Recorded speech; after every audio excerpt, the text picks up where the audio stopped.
What's going on, guys? Alec here from OzFury Gaming. Today I'm here to talk about the Constellation as a whole series, as well as the P-52 Merlin that comes in the arse end of this thing. Thanks to Renegade Squadron, we have the stats to go over these weapons. So on the engines, guys, we have 4 size 4 guns on gimbals from standard. These are an M6A laser cannon. Now they don't do a huge amount of damage, so what I like to do is upgrade these bad boys to an C-788 ballistic cannon. You've seen this done a couple of times from my other videos on the Hornet and on the good old Buccaneer. You can see the damage significant increase from using these cannons. Disadvantage is they are a ballistic cannon, so you will eventually run out of ammunition. But you've got a boatload of missiles, so there's not really anything to worry about that. And also too, when it comes to the turrets, just leave the standard badges. Being energy and fast firing, they will take care of small fighters pretty well. Now, for the missiles, I would highly recommend Rattlers for the size 2, as I will always recommend. They're at the moment for 2.6.3, they are small ship killers.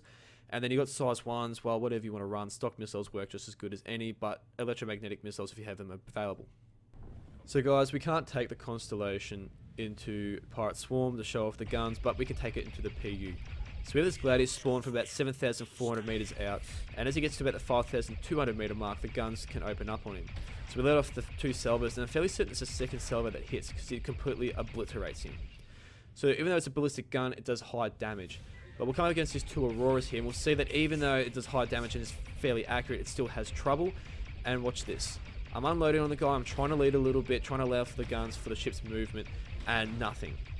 So basically, what I'm trying to say here is, when the ships get around you like this, you will start relying upon your turrets. And this is why too you want to have fast lock on missiles, so I can see why the size 1s will come in handy for a vessel like this. So I'm trying to maneuver to hit this Aurora, and as you can see, even though I'm fairly close to that square, none of those 4 shots are hitting. I will say too, this gun can be laggy in the PU. I've had instances where I can't shoot allied ships, just testing it out, or even enemy NPC ships. Now as we can see here, the shields are taking a beating on this Andromeda. And also too, you can see the infrared and the emission rating. It goes up really high because I'm using that space brake. But as we can see that the shields take a while to come back, and they can take a bit of a beating, but they still do get hammered pretty hard.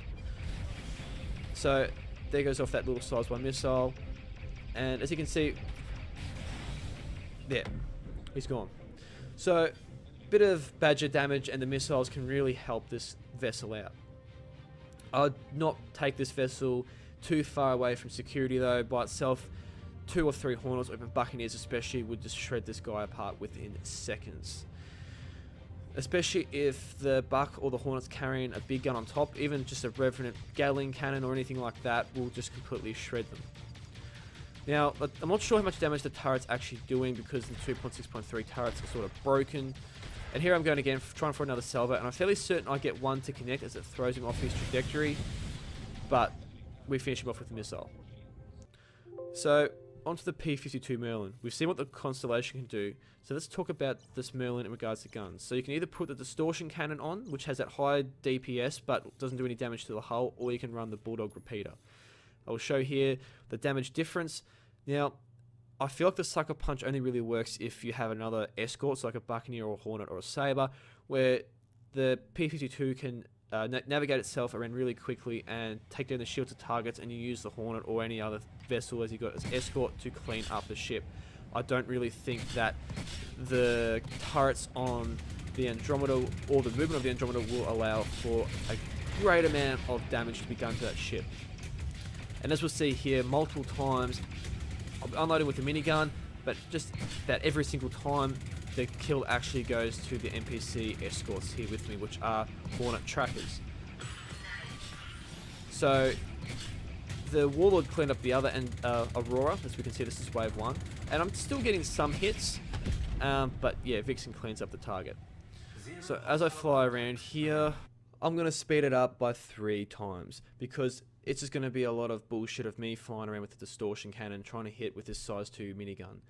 Not taken away from the minigun, but because it's meant to be a snub fighter and do damage, and it's meant to be an escort for the Constellation, I feel like the distortion cannons don't work, which is why I'm going to show you these Bulldogs.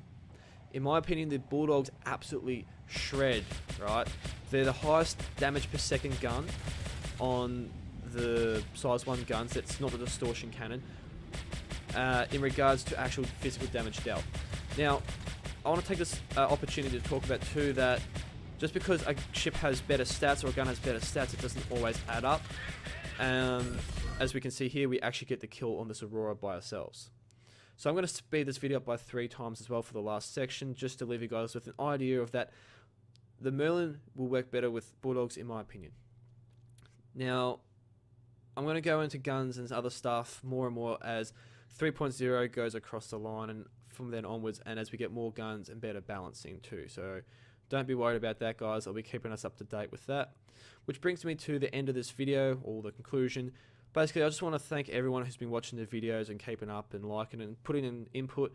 I just want to sort of create a community that's based around intelligent conversations. So I hope you guys hang around for the long haul. I'd really appreciate it, and just, yeah, do stuff together, and just, you know, I'll eventually get into live streaming things at one stage once the life settles down a bit. But leave a like if you enjoyed the video, dislike obviously if you didn't like it, comment if you want to talk about anything else, and leave a subscribe if you want to see more. I hope to catch you guys in the verse like always, and toodaloo.